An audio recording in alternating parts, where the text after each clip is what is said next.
Alright, we back. This is episode 4. I literally just got, before I even get into the book, I literally just got off the phone with one of my best, I would literally call him one of my best friends, man, on some real shit. My boy Shock, Champ L's, my guy, the motive. Shout out to you, man. Shout out to you always, always and forever. One of my closest friends, man. I know him for years. We just, honestly, I would say, to be honest, I wouldn't say just, but in recent years, we started getting closer. And, like, he understands me, I understand him, and we just connect. Like, that's my guy for real.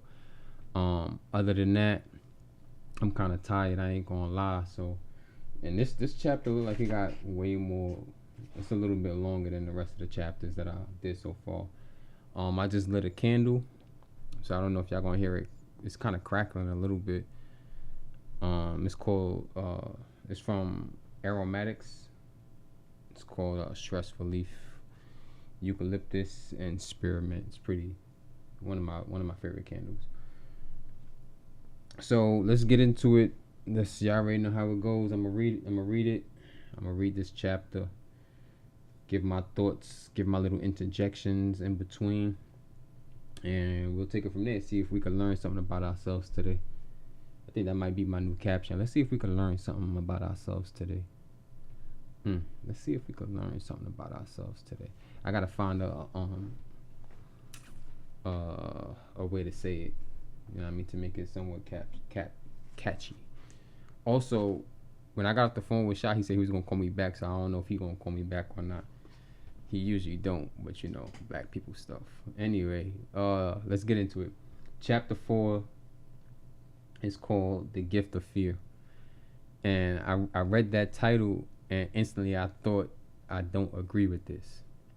I haven't read it yet, obviously, but I instantly thought I don't agree with this because what I think he's gonna say is like, if you're fearful of something, that means you're meant for it, or if you're afraid of something, it might be I don't know, it might be.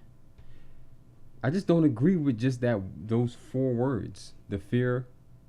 The gift of fear. The gift of fear. I just don't agree with it. I don't think fear is a gift. I think fear is meant to be overcome. Or maybe fear is meant to be unwrapped and understood.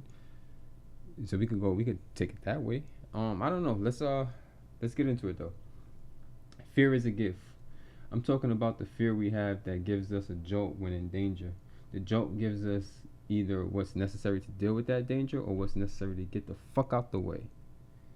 That type of fear is something we only feel in the present and generally lasts for a short time.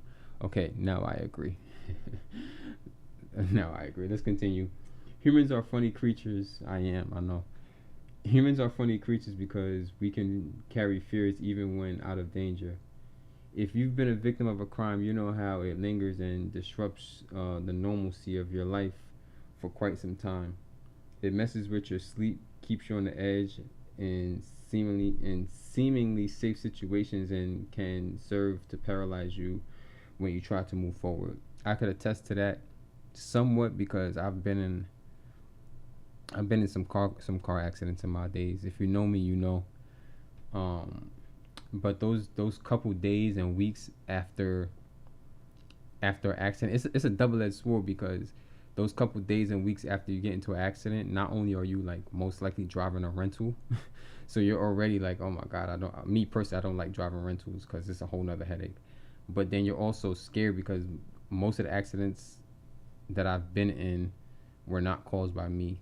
So, and the one car the 2 cars that got totaled that I've been in, both it's the same exact accident. I have the stop sign. I actually stop, and I proceed, and then a car, which also has a stop sign, stops, and well, they don't stop, and they just run their stop sign and T-bone me. So, and it always happens on my passenger side. So that I'm always weary at stop signs now, like, and they always come out of nowhere. And I stop and just whatever, you know. So that I get that part of he says when he says that. On top of that, we have some awesome, remembering that the word awesome doesn't really mean a good thing, ability to create fear, not only in ourselves but also in others. These fears include fear of failure, fear of disappointment, fear of embarrassment, fear of loss, fear of change, fear of truth. And they're not necessarily limited to those. Um, Fear of, well, he said fear of failure. Yeah, it's those aren't the only fears in the world. These fears are technically considered phobias because they're irrational and don't actually involve danger. Mm, I'll have to look up the word phobia. I'll have to, because some phobias are legit, like arachnophobia. Some spiders are dangerous, so, and some people do die from spiders. So it's not necessarily irrational, so to speak, but it's not also, but it isn't also rational at the same time. So it's a thin line. But I digress. Not necessarily digress. It's the whole point of this series. He goes on to say, asking the girl for her number and having her reply with an ill no. That's crazy. Ill no? Like, bro, you did the most. Like, if I ask a chick for her number and she ever said ill no to me, bro, that play with me if you want. Let me stop.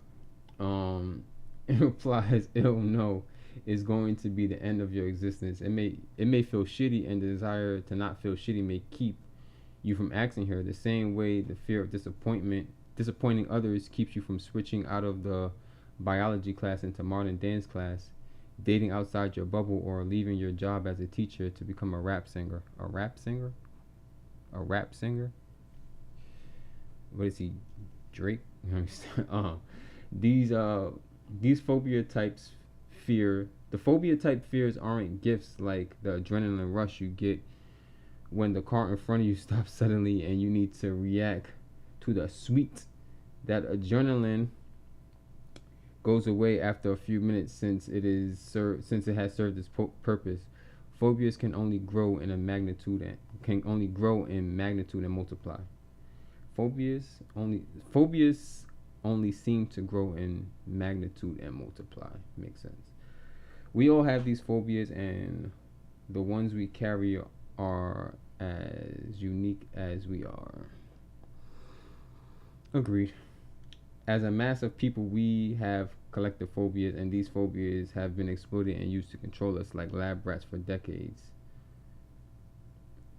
We avoid these feelings by playing it safe or playing along. Our fears are exclusive.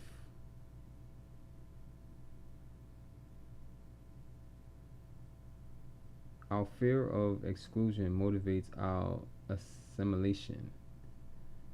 I got stuck on that sentence for a second. I'm sorry. Our fear of exclusion motivates our assimilation. That is so well worded. That is so well worded. Our fear of exclusion motivates our assimilation. That's well worded. Our fear of not being noticed motivates our loud behavior.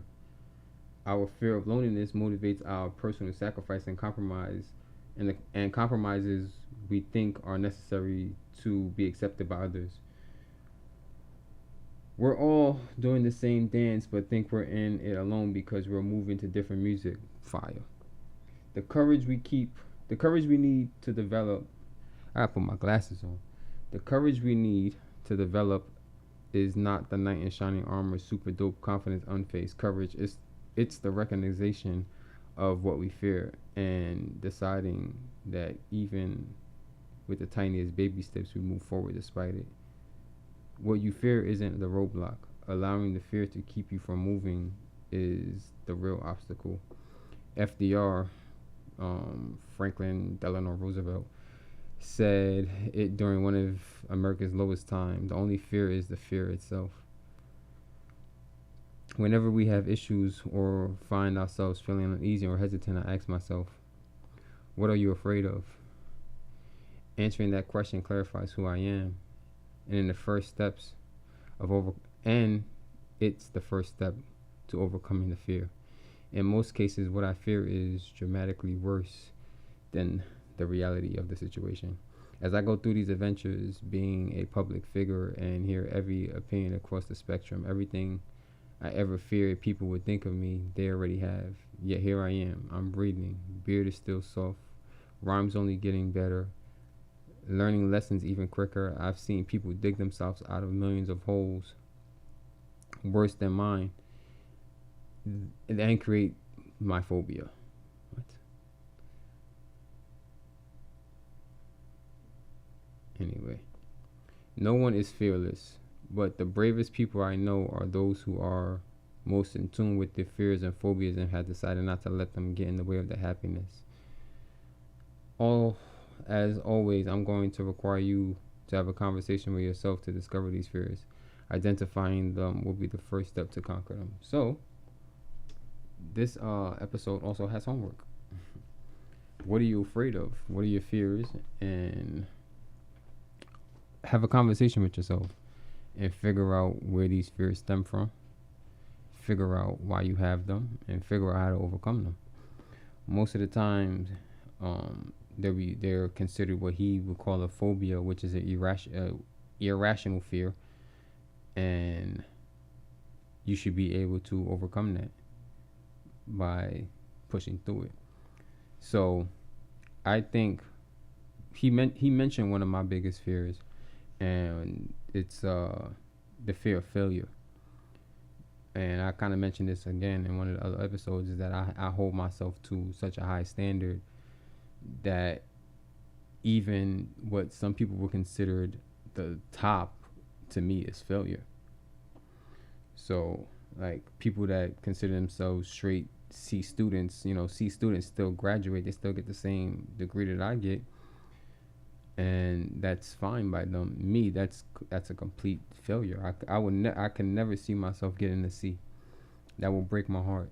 And it's irrational because it won't destroy me. It won't do anything to me to get a C. It'll lower my GPA. Yeah, of course, cool. That's fine. I say that in retrospect of the fact that I will never let it happen. So I'm not really afraid of it. If it happens, I'll embrace it and I'll move on. Cool.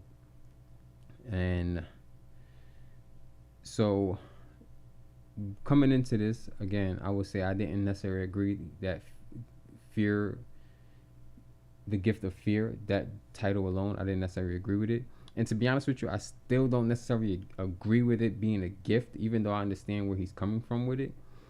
I'm not going to necessarily agree with everything this book has to offer. So that's the glory of life. So I believe I'm indifferent. And I don't want to ramble. For some reason, I don't want to ramble this episode. But I'm indifferent with this one. So I'll let you guys decide on how you feel about it. Do you agree or disagree? You can leave a comment. If you made it this far, and you can either put a apple that you agree, or you could put an ant that you don't agree, like the animal emoji ant, whatever, that you don't agree, or the apple emoji that you do agree. So then I don't know who actually listened to the end or close to the end. Other than that, update on my life. No real updates. Other than I'm more locked in. I get more locked in every day, honestly. More and more locked in, like little things that I'm seeing, that I'm learning. I'm studying heavy, doing the self work to, for myself, for my own personal growth. And I just get even more locked in every day. I realize who's in my life and who should be in my life and who shouldn't be in my life, who's adding to it, who's not adding to it. Also, shout out to Sharif on that one, because we had a conversation right before I started recording, and how the conversation started just hit me, and he will know. So shout out to him. I agree with you, my guy. Other than that, I think this is the end of the episode, to be honest. So everybody stay blessed. What was the I gotta find a catchphrase. Anyway, off this.